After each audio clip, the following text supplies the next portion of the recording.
பிள்ளைகளின் பிடிவாதம் அதிகமாக இருந்தால் அதை எப்படி கையாளலாம் டாக்டர்? இந்த பிடிவாத குணம் எப்படி வருகிறது என்று சொல்லி நாங்கள் பார்க்க வேண்டும். குழந்தைகள் சில விஷயங்களுக்கு ஆசைப்படுவார்கள். அது ஒரு விளையாட்டு பொருளாக இருக்கலாம், ஒரு இனிப்பு பண்டமாக இருக்கலாம். ஆசைப்பட்டு கேட்கும் பொழுது நாங்கள் எவ்வாறு பதில் இருக்கிறோம், இது முக்கியமானது. ஒரு சின்ன பிள்ளை ஒரு இனிப்புக்கு அடம் பிடிக்கக்குள்ள முதலிலே நாங்கள் மாட்டோம், இல்லை சாப்பாட்டு நேரம் வருகிறது, இப்பொழுது இனிப்பு தர மாட்டோம் என்று சொல்கிறோம். அந்த பிள்ளை கொஞ்சம் அதிகமாக சத்தம் போட்டு அழும் பொழுதோ அல்லது நிலத்தில் புரளும் பொழுதோ சரி சரி கொடுத்து விடு, அவன் ஏதோ ஆசைப்பட்டு கேட்குறான் என்று நாங்கள் கொடுக்கும் பொழுது அந்த பிள்ளை என்னை கற்றுக்கொள்ளுகிறது. ஆகவே நான் சும்மா கேட்கும் பொழுது அம்மா தராவிட்டால் நான் கொஞ்சம் குரலை உயர்த்தி கத்தும் போதோ அல்லது நிலத்தில் புரண்டாலோ எனக்கு அந்த பொருள் கிடைக்கும். இந்த பாடத்தை கற்றுக் கொடுப்பது யார்? பெற்றோர்களாகிய நாங்கள் தான்.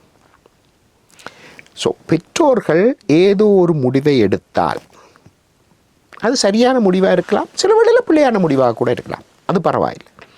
ஆனால் ஏதோ ஒரு முடிவை எடுத்தால் பிள்ளை அடம்பிடிக்கும் போது நாங்கள் அந்த முடிவை மாற்றினால் பிள்ளை அடம்பிடிக்க கற்றுக்கொள்ளும்.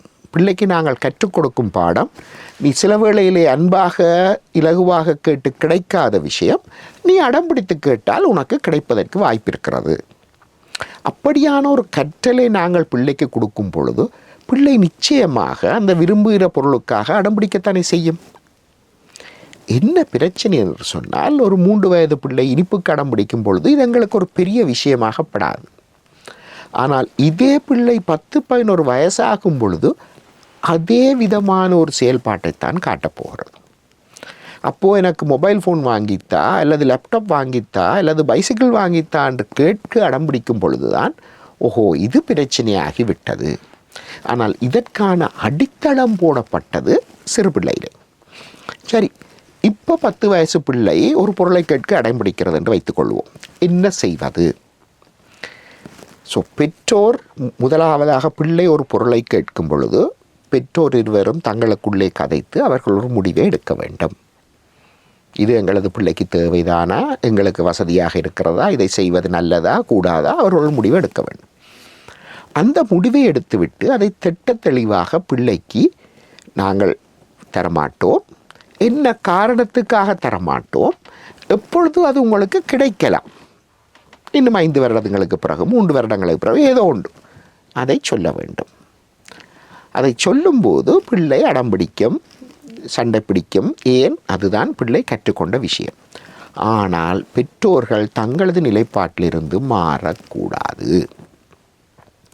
தங்களது நிலைப்பாட்டிலிருந்து பெற்றோர்கள் மாறினார்களே ஆனால் பிள்ளைக்கு நாங்கள் மீண்டும் அந்த பாடத்தைத்தான் உரமாக கற்பிக்கிறோம். ஆகவே மீண்டும் 13-14 வயது வரும் பொழுது இது அதிகரித்து செல்லக்கூடிய ஒரு சாத்தியக்கூறு தான் அங்கே இருக்கிறது. ஆகவே தயவு செய்து இந்த அடம்பிடிக்கும் வழக்கத்தை வளர்ப்பது பெற்றோராகிய நாங்கள் தான். சிறு வயது முதலே கவனமாக இருங்கள். நீங்கள் கொடுக்கிறீர்கள் கொடுக்கவில்லை என்றது முக்கியமானது அல்ல. பட் ஒரு முடிவை எடுத்தால் தயவு செய்து அந்த முடிவை மாற்ற வேண்டாம். அதை மாற்றுவதானால் கொஞ்ச நாளைக்கு பிறகு நீங்கள் 2 பேரும் கதைச்சு ஓகே நாங்கள் அந்த இடத்துல செய்தது பிழை விட்டுட்டோம், நாங்கள் செய்திருக்கலாம், அது நடக்கலாம்.